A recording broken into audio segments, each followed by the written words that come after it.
Halo semuanya, buat kalian para calon administrator publik, hari ini kita bakal ngebongkar sesuatu yang penting banget. Semacam toolkit berpikir yang bakal jadi fondasi karir kalian nanti.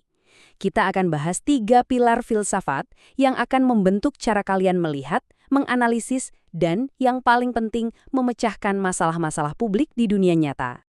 Pasti pernah kepikiran kan, kenapa ya ada kebijakan yang sukses banget, tapi ada juga yang gagal total, padahal tujuannya sama? Nah, jawabannya itu ternyata bukan cuma soal teknis di lapangan, tapi ada di sesuatu yang jauh lebih dasar, yaitu cara kita memahami masalahnya dari awal. Untuk itu, kita harus mulai dari pilar yang pertama. Oke, titik awal kita adalah ontologi. Gini, sebelum kita bisa menyelesaikan sebuah masalah, kita semua harus sepakat dulu, sebenarnya masalah itu apa sih? Inilah fondasi dari segalanya. Ontologi itu, kalau kita bedah dari katanya, artinya ilmu tentang yang ada. Jadi, ini pertanyaan paling fundamental. Misalnya nih, kita ngomongin soal kemiskinan. Ontologi itu bertanya, sebenarnya kemiskinan itu apa? Apakah cuma soal kurang duit? Atau ini soal akses pendidikan dan kesehatan, soal martabat, soal kesempatan? Jawaban kita atas pertanyaan apa ini bakal sangat menentukan kemana arah solusi yang kita buat. Biar lebih kebayang, kita pakai analogi ya. Bayangin kita mau membangun sebuah rumah kebijakan publik.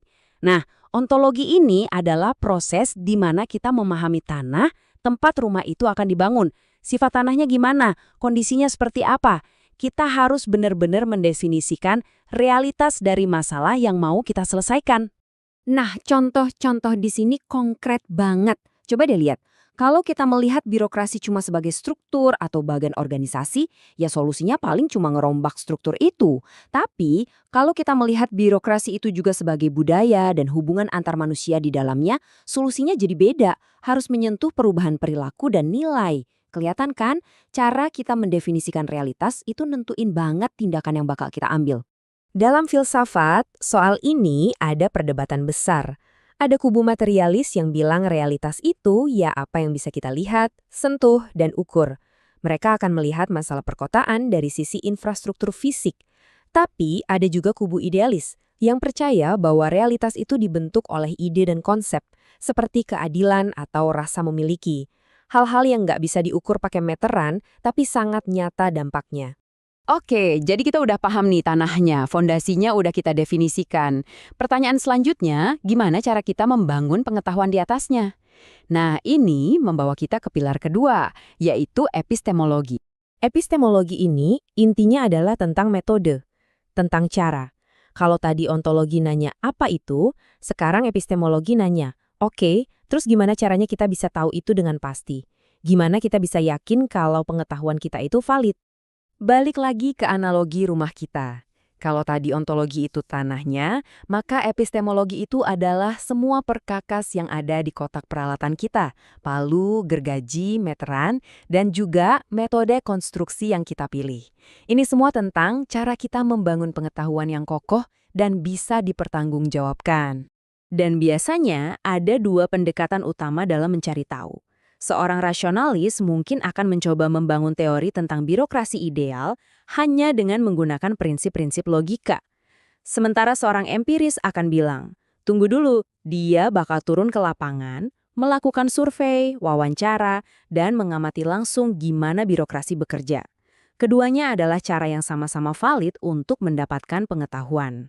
Coba deh, bayangin diri kalian sendiri. Kalian lihat ada tumpukan sampah di lingkungan sekitar. Itu kan observasi, pengalaman empiris. Lalu kalian mulai berpikir, jangan-jangan ini karena kesadaran warganya kurang. Nah, itu adalah hipotesis, hasil pemikiran rasional kalian. Terus, kalian bikin kuesioner, wawancara warga buat ngetes hipotesis itu. Sadar nggak sadar, kalian itu udah menerapkan epistemologi dalam tindakan. Keren kan? Oke, kita udah tahu apa yang dipelajari dan bagaimana cara mempelajarinya. Sekarang kita sampai di pertanyaan yang mungkin paling penting dari semuanya. Untuk apa ini semua? Inilah wilayahnya aksiologi. Aksiologi adalah cabang filsafat yang ngebahas soal nilai, etika, dan tujuan. Dia memaksa kita untuk berhenti sejenak dan bertanya, pengetahuan yang kita kumpulkan susah payah ini bakal kita gunakan untuk kebaikan atau jangan-jangan malah untuk keburukan? Apa sih tujuan moral di balik semua ini? Nah, Inilah jiwanya rumah kebijakan publik kita. Kalian bisa punya cetak biru paling detail dari ontologi dan peralatan paling canggih dari epistemologi. Tapi kalau kalian nggak tahu kenapa dan untuk siapa rumah itu dibangun, semuanya jadi sia-sia kan? Aksiologi itu soal tujuan dan manfaat dari setiap kebijakan yang kita buat. Sering banget ada perdebatan, apakah sains itu bisa netral? Tapi, khususnya dalam administrasi publik, rasanya hampir mustahil. Setiap penelitian dan kebijakan itu selalu syarat dengan nilai. Bahkan keputusan untuk meneliti satu masalah dan mengabaikan masalah yang lain, itu sendiri udah merupakan sebuah pilihan yang didasari oleh nilai. Jadi intinya bukan menghilangkan nilai, tapi menyadari nilai-nilai apa yang kita bawa saat merumuskan kebijakan. Dan disinilah aksiologi menjadi sangat praktis. Ini bukan sekedar teori di awang-awang. Setiap kali seorang birokrat membuat keputusan, milih siapa yang dapat bantuan sosial, atau proyek mana yang jadi prioritas, pertanyaan-pertanyaan etis ini harusnya muncul. Aksiologi itu ibarat kompas moral yang memandu setiap tindakan kita sebagai administrator publik. Sekarang, ayo kita satukan ketiga pilar ini. Karena pada kenyataannya, mereka itu bukan konsep yang terpisah-pisah loh.